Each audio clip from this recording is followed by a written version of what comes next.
Good morning and welcome back to Football Morning Show. Masih bersama gue Hanif Tamrin yang tetap setia menemani aktivitas pagi kalian setiap jam 7 pagi. Pertama gue ingin memohon maaf kepada para my friends semua karena for the past 2 days itu FMS tidak mengudara. Karena memang Subathon juga sedang berlangsung dan kemarin ada komunitas my friends yang betul-betul mensupport untuk membeli aplikasi langganan yang harus kita jual.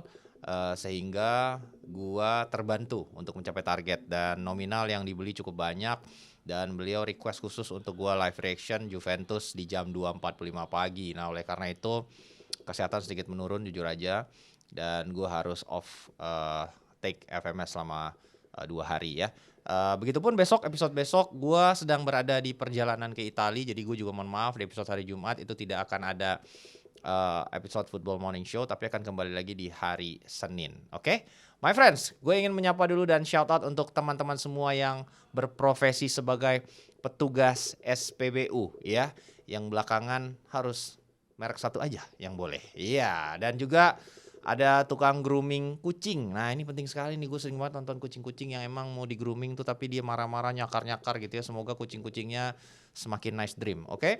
Dan juga ada koki masakan Padang yang masak rendang sambil dengerin FMS. Ya, ngomong-ngomong tentang tukang rendang ini pasti kan berkeringat karena masaknya kan pasti tuh kondisi panas, terus di depan tungku terus-terusan ya. Tapi tidak boleh, tentunya wajib kalian terhindar dari bau badan ya. Dan satu-satunya tentunya dan yang paling utama itu adalah dengan menggunakan Rexona Men Ice Cool, sebuah deodoran pertama dengan formula amino aktif yang memberikan 3 kali proteksi kuat ya dari keringat, bau badan serta noda di ketiak Anda ya.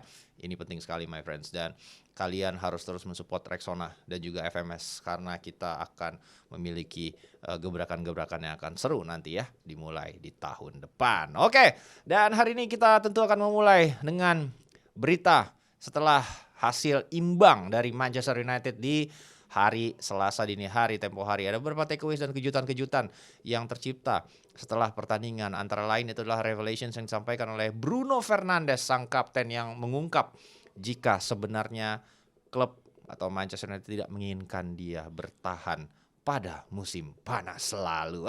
Ini dia geger. Sang kapten tersinggung ya, dan dia mengungkap membuka pintu untuk pindah, ternyata tidak ke Saudi, destinasi yang dia prefer, tetapi lebih kepada Spanyol atau Itali. Ini Real Madrid cocok banget nih, Juventus cocok banget nih, butuh banyak yang butuh playmaker my friendku. Dan kita lihat dulu statement dari Bruno Fernandes kepada Sky Sports ya, setelah pertandingan melawan Bournemouth. Dia bilang, saya sebenarnya bisa saja pergi pada bursa transfer terakhir ya musim panas kemarin dan akan mendapatkan uang yang jauh lebih besar. Tetapi dari sisi klub, saya merasa seperti sedikit kalau kamu pergi tidak masalah besar buat kami. Itu yang sedikit menyakitkan bagi saya. Itu yang disampaikan oleh Bruno Fernandes, karena pada dasarnya United menginginkan dia pergi, tapi Ruben Amorim ingin dia bertahan ya. Dan para direktur dari Manchester United ini ragu untuk membuat keputusan untuk memaksa Bruno pergi, dan alasan keluarga yang membuat Bruno preferensinya itu adalah untuk bertahan ya, dan menolak penawaran dari Saudi Arabia. Dan ini sekaligus menjelaskan seperti apa dinamika yang terjadi musim panas lalu, karena dia akhirnya angkat bicara. Dan ketika nanti musim panas datang, rencananya memang Manchester United akan melakukan overhaul di lini tengah.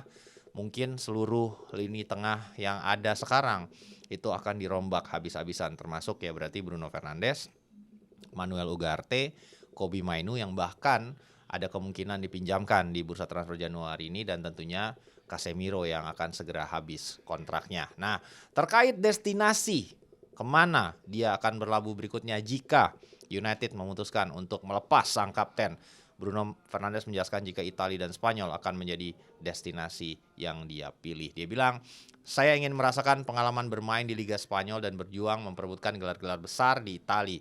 Saya punya ikatan yang sangat kuat dengan Italia karena putri saya lahir di sana ya, karena memang sebelumnya dia pernah membela Udinese ya.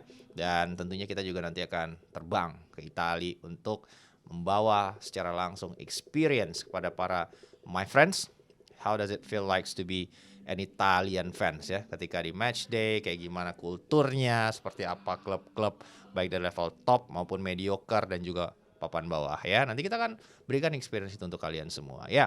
Dan ada beberapa takeaways juga dari hasil imbang United kontra Bournemouth ya, di Selasa dini hari tempo hari. Jika dilihat dari statistik, United ini acap kesulitan mempertahankan keunggulan saat sudah dalam skor memimpin.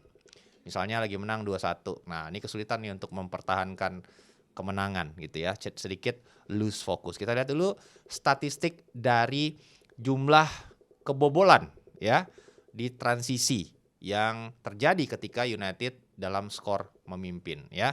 Ini salah satu yang tertinggi, hanya kalah dari Brighton dan Brentford ya, dengan 2,8 secara rata-rata itu sering kebobolan transisi saat sedang memimpin. Jadi intensitasnya ini cenderung turun ya.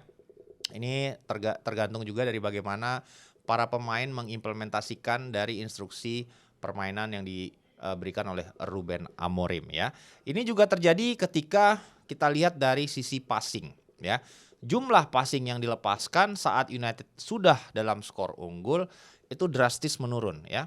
Ini berada di papan tengah nih, hanya 4,4 passing setiap berapa menit gitu ya.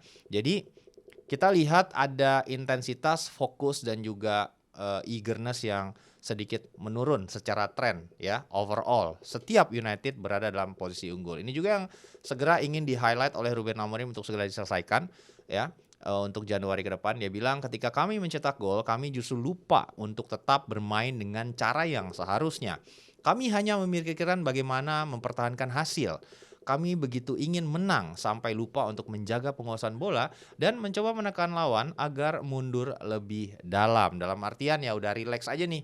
Ketika udah gol, udah unggul, ada pertahanin aja deh. Nah, that's not how it works di Premier League, karena memang every single team itu sangat berbahaya, mau dari yang atas sampai papan bawah, selalu bisa saling mengejutkan ya. Nah, kita lihat bagaimana nanti improvement terkait dari aspek ini bisa segera diadres oleh Ruben Amorim. Ya, kita masuk dulu ke Liverpool, my friends. Liverpool sekarang dengan penampilan terengginas dari Ugo Ekitike setelah gua wawancara, ini dia ya. Dan he's actually right now is the main man in Liverpool. Dia adalah Liverpool first 11 striker. Jadi dia yang akan menjadi pilihan utama secara de facto, sudah seperti itu. Karena kita lihat dulu statistiknya, dia sangat-sangat decisive ya. Setiap ditampilkan pergerakan, produktivitas, decisive, finishing. Kalau kita lihat ada 30 tembakan yang dia lepaskan, 22 dari kaki kanan, 3 dari kaki kiri, ada 4 headingnya juga bagus karena dia juga punya tinggi yang cukup oke, punya XG atau percentage goal yang sangat baik ya, 4,4, dan so far sudah mencetak 7 gol dan XG per shots-nya juga tidak jelek ya. Dan secara khusus ini juga di double down oleh Arne Slot ya, terkait aspek dan improvement yang terjadi dari penampilan atau permainan seorang Ugo Ekitike. Dia bilang orang-orang hanya kebanyakan fokus pada gol-gol Ekitike saja, yang memang sangat penting, tetapi saya juga melihat hal lain ya, yaitu semakin kuatnya dia ya, secara fisik, secara presence, secara permainan. Sekarang semakin sulit bagi tim-tim lain untuk merebut bola dari kakinya. Dia punya energi yang semakin besar untuk terus berlari, baik saat menguasai bola maupun tanpa bola. Nah, ini yang sangat penting sekali, bagaimana seorang striker itu bisa memberikan dimensi lain dari permainan ketika melakukan pergerakan off the ball. Jadi bisa menjadi opsi mendistract lawan dan bisa membuat flow dari permainan itu yang diimplementasikan oleh tentunya skuad asuhan Arne Slot bisa bekerja sebagaimana yang diinginkan ya. Dan kehadiran seorang Ugo Ekitike sekarang secara de facto yang menjadi striker utama Liverpool membuat terjadi shifting dari gaya bermain Liverpool, lebih direct, lebih robust ya. Dan kita lihat nanti apakah dia bisa terus menjaga konsistensi dari permainan seorang Ugo Ekitike. Oke, berikutnya kita masuk ke Chelsea, di mana setelah menang dari Cardiff ya dini hari kemarin, Maresca belum mengkonfirmasi jika dia belum berbicara dengan Board of Director Chelsea pasca melepaskan sebuah sindiran pedas ya di press conference menjelang laga kontra Cardiff kemarin ya. Dan dia kan sebenarnya memberikan sebuah kutipan yang cukup pedas ketika dia bilang pulang dari Liga Champions dalam 48 jam terburuk dalam karirnya bersama Chelsea karena tidak ada pihak-pihak tertentu yang tidak memberikan dukungan kepada skuadnya ya. Dalam artian ini ditujukan bukan kepada fans tetapi kepada manajemen Chelsea ya. Dan ketika dikonfirmasi dan didesak oleh wartawan apakah akhirnya sudah terjadi jembatan komunikasi antara gengnya Todd Boehly dan manajemen kepada Maresca, Maresca menjawab belum ada ya. Dan sebuah gestur luar biasa diberikan oleh fans Chelsea kontra Cardiff kemarin dengan menyanyikan chants Enzo Maresca ya. Enzo Maresca bergaung di stadion ya, udah kayak kalau kita lagi nonton timnas ya, itu STY pasti kan bergaung di stadion. Nah itu juga terjadi kemarin dari fans Chelsea untuk Maresca sehingga dia tersentuh lah gitu. Dan dia bilang belum ada komunikasi seperti yang saya katakan kemarin. Sehari setelah pertandingan lawan Everton, saya langsung mulai mempersiapkan diri untuk Cardiff. Fokusnya ke Cardiff. Sekarang saya hanya mengatakan bahwa di bus saya akan menonton pertandingan Newcastle untuk mempersiapkan laga berikutnya di hari Sabtu. Dan saya tidak berbicara dengan salah satu dari manajemen tim ya. Itu yang disampaikan oleh Enzo Maresca setelah pertandingan, tapi dia insist bahwasannya everything is okay antara dia dan manajemen Chelsea. Harusnya ini sudah bisa dilewati ya, krisis-krisis seperti ini ya. Mungkin dia hanya butuh konfirmasi bentuk support dari beberapa top directors untuk membuat dia merasa lebih confident. Karena memang hujan badai kritik terkait bagaimana dia mengaplikasikan rotasi starting 11 yang keep tinkering every matches yang membuat akhirnya menjadi poin masuk dari para wartawan mengkritik Maresca terkait pilihan-pilihan yang dia buat ya. Dan setelah dari Chelsea sekarang kita masuk ke Arsenal yang kembali mendapatkan berita buruk dan dikonfirmasi jika Ben White ya, salah satu back kanan yang paling top di Premier League ya dan menjadi opsi backup yang sangat reliable bagi Mikel Arteta harus menepi selama 1 bulan. Iya, ini membuat daftar panjang cedera dari Arsenal bertambah ya. Tentunya setelah kembali kemarin William Saliba dipaksakan main walaupun belum fit, masih ada Christian Mosquera yang harus absen 3-4 minggu, masih ada Gabriel Magalhaes yang harus menepi, kemudian juga kemarin Ben White pun akhirnya harus dipaksa ditarik keluar ya. Dan Mikel Arteta menyampaikan jika fakta bahwa Anda kehilangan pemain berarti sebagai konsekuensinya Anda membebani pemain-pemain lain lebih berat. Ini adalah lingkaran yang sangat berbahaya. Yaitu yang disampaikan oleh Arteta karena obviously jika ada satu pemain kunci yang cedera dan harus menepi ya pemain lain harus meminggul ya menit bermain yang lebih berat ya. Karena memang kita semua tahu bagaimana dari sisi jadwal sekarang Premier League, International Friendly Game, FIFA, kalender FIFA, Nations League itu benar-benar terlalu padat ya dari Liga Primer dan juga liga-liga Eropa lainnya. Dan ada sebuah breaking news setelah kita tinggalkan dari Arsenal jika secara resmi putusan pengadilan sudah menetapkan terkait sengketa antara Kylian Mbappe dan juga PSG, diputuskan jika PSG harus wajib membayar ya tunggakan gaji plus bonus yang terhutang kepada Kylian Mbappe sebesar 60 juta euro. Gila. 60 juta euro emang gak perlu kerja lagi my friend. Apa itu kerja? Kegiatan apa itu kerja? Pensiun aja ya. Dan pengadilan Prancis sudah menetapkan jika PSG itu harus membayar tunggakan yang tadinya diklaim oleh PSG tidak perlu mereka bayar karena ada misconduct yang dilakukan oleh Kylian Mbappe yang diklaim di pengadilan oleh pihak PSG. Nah, untuk para my friends yang tidak terlalu paham seperti apa kasus ini sebenarnya secara dalam, kita akan coba bahas di in-depth. Oke? Kita mulai dulu dari kronologi singkat kasus Mbappe versus PSG yang akhirnya putusannya keluar di mana PSG harus membayar 60 juta euro kepada sang pemain ya. Bermula dari musim panas 2021 di mana kontrak Mbappe ini tersisa 1 tahun saja ya. Menolak 2 kali tawaran perpanjangan kontrak ketika itu direktur of footballnya masih Leonardo dan PSG juga dikabarkan pada saat itu menolak 2 tawaran dari Real Madrid ya. Dan akhirnya PSG mendatangkan Lionel Messi untuk membentuk Trisula bersama Neymar untuk menjuarai Liga Champions yang akhirnya tidak terwujud ya. Dan pada Mei 2022 Mbappe bertahan dan menandatangani kontrak baru ya. Diarak tuh ke publik ya, Mei 2022 disampaikan ke publik jika kontrak yang sudah diperpanjang itu hingga 2025. Bahkan ada jersinya tuh. Mbappe tahun 2025 ya, udah diarak tuh pakai jersey itu.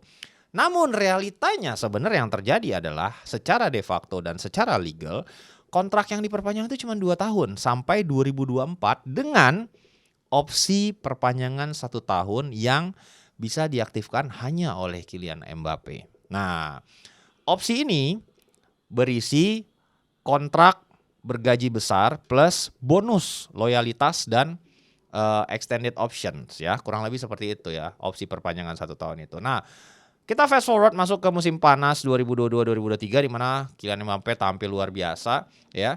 PSG menjuarai gelar Ligue 1 ya.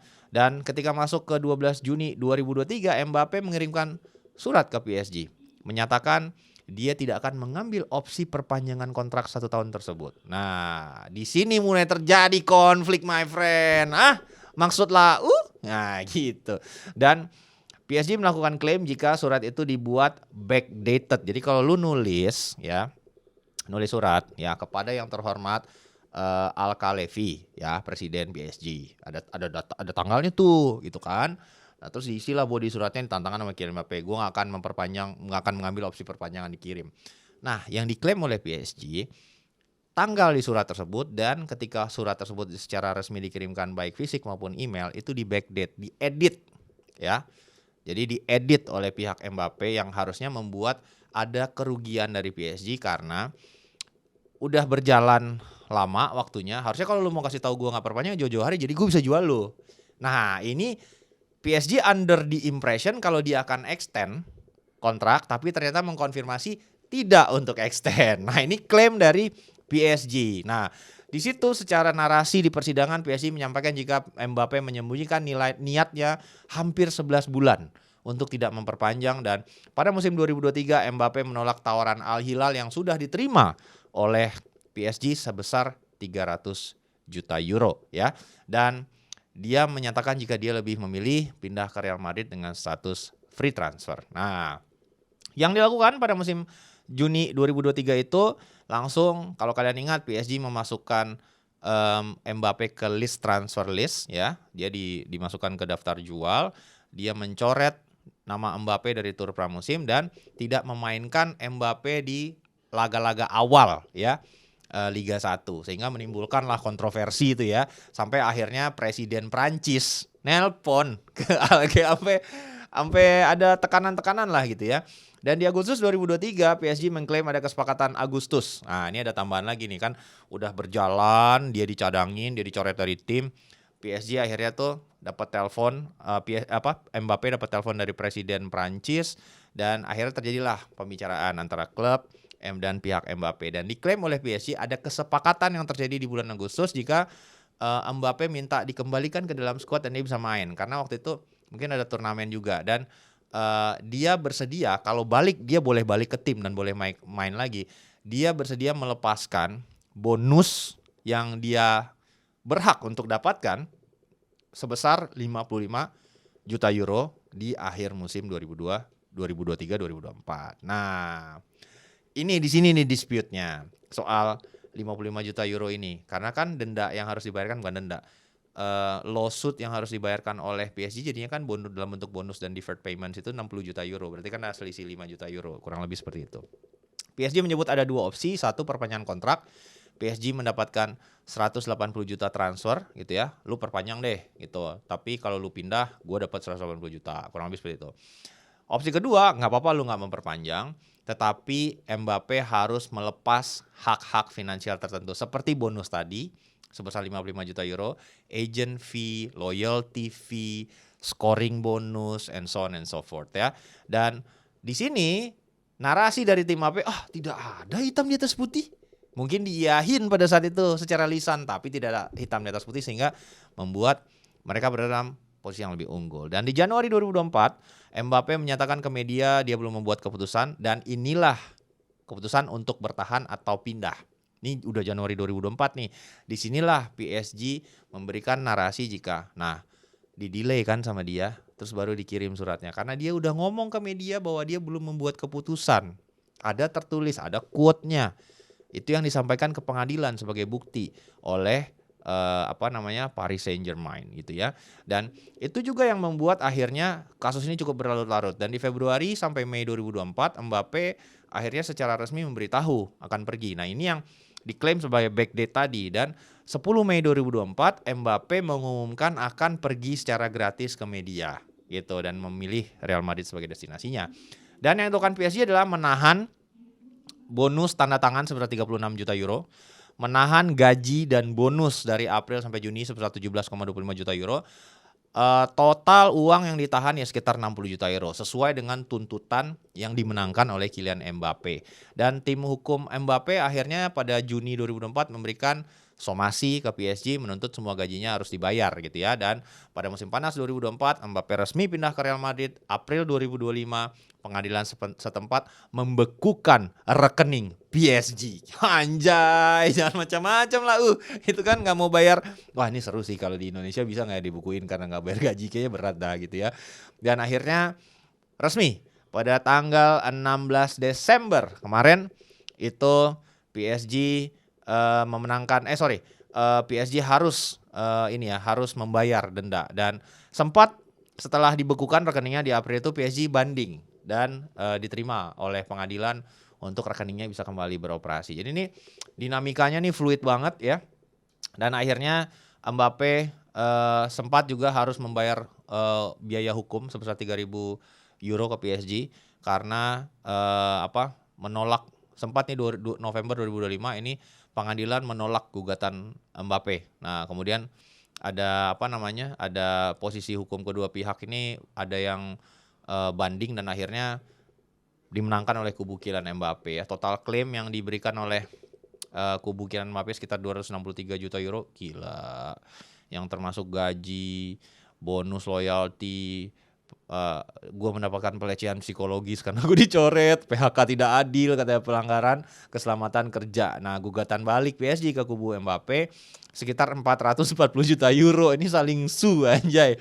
Alasannya pelanggaran kontrak, kerugian finansial dan gagal mendapatkan transfer fee dari seorang Kylian Mbappe. Apapun itu, keputusan final sudah disampaikan dan PSG harus secara resmi membayar denda kepada Kylian Mbappe. Itu dia uniknya kasus dari Kylian Mbappe dan juga PSG. Sekarang kita masuk ke Italia di mana sebuah barter seperti akan terjadi di antara kedua musuh bebuyutan, di mana Juventus yang memang membutuhkan kehadiran seorang deep lying playmaker yang secara khusus diminta oleh Luciano Spalletti inquire atau meminta informasi kepada Inter Milan apakah Davide Fratesi itu tersedia di market ataukah mereka berkenan untuk menjual. Iya, langsung dijawab oleh BP Marotta. Oke, Lau pengen Davide Fratesi, bisa dijual. Tapi barter aja, barternya mintanya nggak tanggung-tanggung. Inter Milan meminta Khéphren Thuram apabila Juventus ingin menandatangani kesepakatan mendatangkan Davide Fratesi. Itu dia my friend ya. Nego sama BP Marotta ya susah. Jago dia gitu kan. Mau sosokan Damian Comoli mau ngibulin BP Marotta masih kalah kelas pastinya. Sehingga tentu ini gayung tidak bersambut ya antara di pasang bandrol mahal banget nanti sama Inter ya atau emang kesepakatannya nggak mungkin terjadi karena emang prinsip dari Inter ini ingin menyatukan kedua saudara ini ya Marcus dan juga Khéphren di satu tim gitu kan dan memang secara kualitas individu Khéphren Thuram baik physically maupun technical dan visi bermain juga salah satu gelandang terbaik di Serie A gitu dan kita lihat nanti apakah development ini akan terjadi atau akhirnya ujung-ujungnya seperti biasa Damian Comolli style. Yang diincar mah Fratesi, yang datang mah Højbjerg gitu ya. Sepertinya sih begitu ya. Oke, kita masuk dulu ke AC Milan yang kabarnya tengah menjadi yang terdepan dalam perburuan tanda tangan Dusan Vlahovic ya, yang memang akan bisa ditransfer secara free ya dari Juventus di akhir musim ini ya. Dan memang sang pemain sedang berada dalam posisi cedera, harus menepi selama 3 bulan karena cedera lutut. Dan lobby-lobby dari tim Milan dirasa cukup agresif, sehingga preferensi dari Dusan Vlahovic sepertinya dari kubu mereka untuk pindah ke AC Milan di akhir musim nanti secara gratis. Terlepas dari upaya keras yang dilakukan oleh Comolli and Friends untuk meyakinkan Vlahovic untuk mampu bertahan ya. Nanti kita akan secara khusus bedah tentang 2 topik ini bersama Fabrizio Romano pada tanggal 7 atau 8. Gua akan berupaya untuk bisa ketemu sama dia di Milan secara langsung ya. And let's see apakah Fabrizio bisa bikin satu episode spesial di jendela transfer musim dingin nanti. Oke, my friends, dan gue ingin mengingatkan masih terbuka untuk kompetisi Clipper selama periode subaton dari mulai tanggal 9 Desember kemarin dan akan resmi ditutup pada tanggal 8 Januari 2028. Gampang, klik konten-konten FMS, post di TikTok, 1 juta views, langsung dapetin 500.000. Bisa juga dengan jalur rajin, ya si paling rajin. Untuk 10 video yang at least per video itu viewsnya 300.000, ada 10 biji, kita akan bayar juga 500.000 karena kalian pasti kan ngeklipnya setiap hari ya, kurang lebih seperti itu. Dan ini hari Kamis ya tayangnya, kemarin ada DNKT dan hari ini akan ada bintang tamu spesial juga di Subaton. Hari Jumat akan ada Dava Arik yang akan main ke Subaton bersama Ranggi. Dan di hari Sabtu, my friends, gua sudah berada di Milan untuk IRL Kota Milan ya. Pada hari Minggu kita akan IRL back to back. Dari pagi gue di sana waktu Sassuolo, Regi Emilia. Itu di jam 5 sore gue akan IRL Stadium Tour Sassuolo. Tungguin, kalian wajib nonton seperti apa Mapei Stadium, seperti apa fasilitasnya, kayak gimana ruang ganti, kita akan coba ubah-ubah. Lanjut 18.30 kita dapat akses untuk IRL live dari dalam stadion ya, dan juga dapat akses ke mix zone, jadi bisa wawancara Bang Jay setelah pertandingan ya. Jadi kalian wajib juga nanti untuk nonton Subaton gua itu di hari Minggu, dan juga di hari Senin kita akan IRL di Como ya. Kembali di jam 5 sore kita akan mulai IRL Como untuk Stadium Tour Como ya. Kemudian lanjut di hari Selasa kita juga akan live langsung bersama Jay Izes ya di training groundnya Sassuolo. Jadi tunggu kejutan-kejutan dan konten-konten eksklusif yang hanya akan terjadi di channel Hanif Tamrin dalam periode Subaton Season 2. And as always, my friends, have a lovely day.